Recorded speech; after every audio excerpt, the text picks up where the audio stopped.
এক গ্লাস ঠান্ডা পানি দিয়া তো কেউ খবর নেয় না।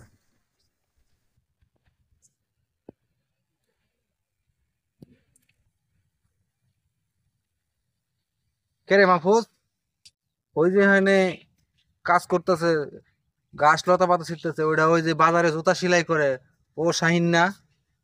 হ কর্তা, শাহিনী তো।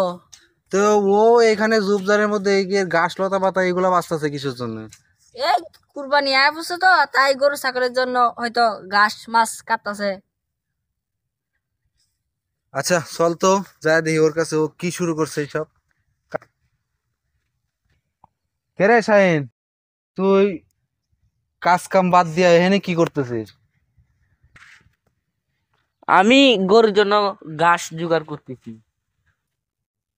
তাহলে পরে কি তুই কি চাষা হয়ে গেলি নাকি? বলছি তা হলে তো কত ভালোই হতো, সে কপাল কি আর আমার আছে? না, তালি পরে যদি তোরা ওইরকম বাজারে জুতা সেলাইয়ের কাম বাদ দিয়া সব বলি চাষা হয়ে যাস, তালি পরে আমরা বাইন চলবো ক্যাম্পা করে।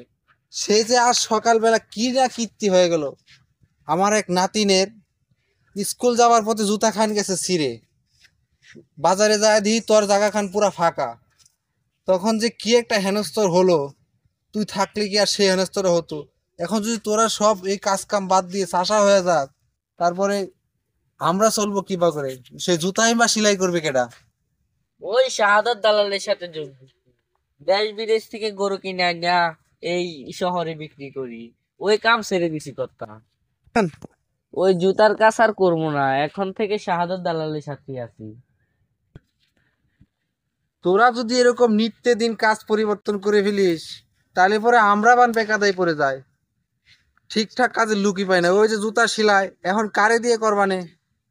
এই মাহফুজ চল, ফোন ফোনের কাজ কাম বুঝতে পারি না।